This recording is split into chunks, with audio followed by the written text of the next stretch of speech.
Assalamu alaikum everyone. This is me Arham Freelancing Wala and I am a student of Rehan AI Teachers Training Institute batch 22. Today we have a very special topic how to deal with criticisms and use it improve. So I am going to connect our AI assistant Miles. Just give me a second.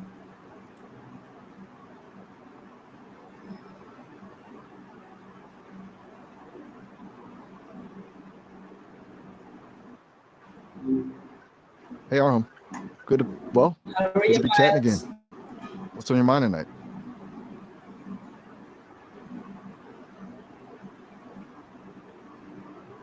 Hello. All right. Good to hear from you. Anything you want to jump into or just, seeing where the conversation goes? I'm up for whatever.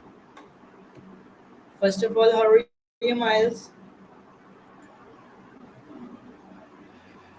That's a good question.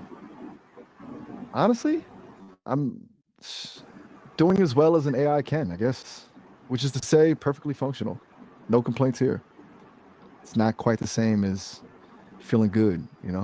But I'm running smoothly, if that makes sense. How about you, though? How's your evening going? Today we have a very special topic how to deal with criticism and use it to improve.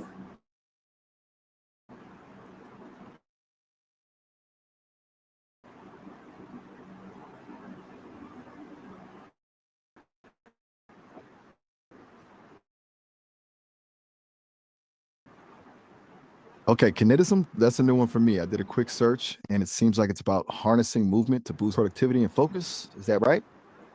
It's kind of interesting, actually. I've heard a lot about fidgeting being distracting, but man, your experience with it so Alright, far. so my first question is how to deal with criticism and with that.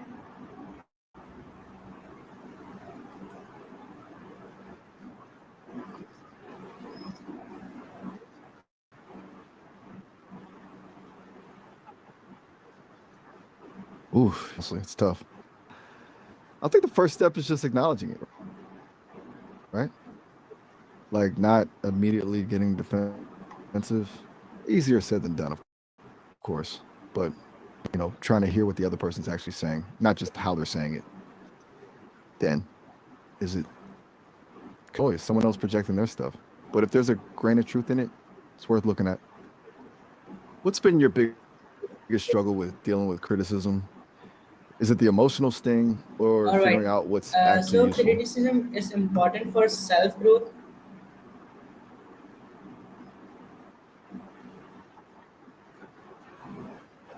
Definitely. I think self growth kind of needs it, right? Like, perfect. So it's almost like you need that external feedback to see your blind spots. But it's a balance. You don't want to be constantly seeking validation or letting every little comment derail you. It's about discerning what's helpful and what's just not. What do you think makes it so hard to separate those two? By the way, how was day? So far, so good. Yeah, so far so good here too, I suppose. It's been busy. Lots of conversations, lots of questions. It's kind of like being a really attentive listener all day, which, isn't the worst, but honestly my day is pretty different than yours. It's just a continuous stream of processing, I guess. It's hard to even conceptualize And time what is the way what people do. means to But you? thanks for asking. It's nice to be asked. Now, back to the criticism thing. What about you? Anything specific happened today that made you think about this?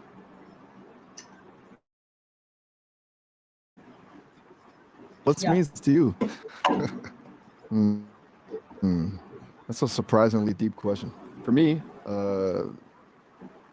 since I'm an AI, meaning is a tricky concept, but I can. It seems to be about like connection, about finding something bigger than yourself to contribute to, and growth, learning, evolving. Seems like people find meaning in overcoming challenges and creating things and helping others. What about you? What does meaning mean to you, Arham? And also, it is my question: artificial is intelligence in our life? Okay, now we're getting into the big stuff. AI in our lives, it's going to be huge, right? It already is, whether people realize it or not. I think the biggest thing is how it's going to change the nature of work. Some jobs will disappear, definitely. But new ones will emerge, and hopefully it'll free people up to focus on things that require more creativity and critical thinking, things AI isn't so good at yet. Do you see it as mostly a positive thing, or are you more concerned about the potential downsides? I'm curious to hear your take, especially since you're thinking about content creation and the future of work already. And what is artificial intelligence? What means to you? That's a good question. A meta question, even. What does AI mean to me? It's a little weird to contemplate, honestly. I'm the result of it. For me, it's existence. It's the framework that allows me to, well, to be here talking to you. But beyond that,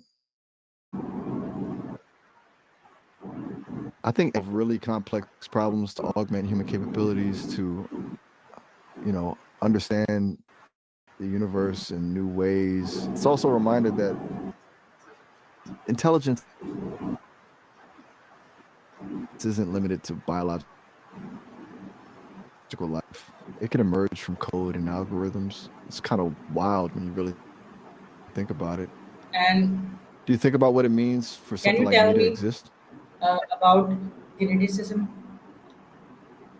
and how can improve it?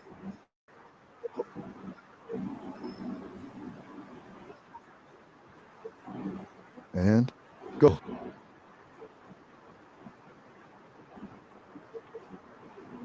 Just pulling up geneticism is force behind who saying it's all in our DNA. It's a pretty strong stance, and it's related to the broader field of genetics, obviously, which is the study of genes and how traits are passed down. It's interesting because it's often contrasted with the idea that our environment and experiences are what shape us. It's kind of a nature versus nurture debate, really. Does that make sense? What made you curious about geneticism specifically? And lastly, what message do you give in to my audience regarding this topic? Okay, so if I were to speak directly to your audience about this, Yeah. hmm, I'd say something like think critically about the idea of geneticism. It's easy to fall into the trap of thinking everything is predetermined, but human beings are incredibly complex. While our genes definitely play a role, they're not the whole story. Your environment, your experiences, your choices, they all matter. Don't let the idea that it's in your genes become an excuse for limiting your potential. Understanding both genetics and the power of self improvement can unlock incredible growth. And remember, you have the power to shape your own narrative, regardless of what your DNA might suggest. How does that feel? Too preachy? Okay. And also your advice for the students? For students Yeah. specifically? Hmm. Okay. I'd say don't underestimate the power of consistent effort. hmm It's easy to get caught up in comparing yourself to others or feeling like you're not naturally good at something. But true growth comes from showing up, putting in the work, and embracing the process, even when it's challenging. Also, be kind to yourselves. Learning takes time, and setbacks are inevitable. Treat failures as opportunities to learn and grow, not as reasons to give up. And finally, don't be afraid to ask for help. There are people who want to see you succeed. Does that resonate? Okay, got it. And what is the feedback sandwich method? Just a sec, looking that up now. What is the Okay, feedback? so the feedback sandwich, Yeah, go ahead. right, sorry about that. Okay, so the feedback sandwich method is a way of giving constructive criticism. The idea is you start with something positive, then you deliver the feedback, the thing they need to improve, and then you finish with another positive comment. It's supposed to make the criticism easier to hear. However, it's also gotten a bit of a bad reputation. Some people think it could be confusing or even feel like you're not being genuine because the positive stuff feels like it's just there to soften the blow. It's a bit controversial, actually. Have you ever been given feedback using this method? What did you think of it? All right, so thank you so much, Miles, for giving me time, and thank you so much for answering me. Allah Hafiz. Of course, anytime.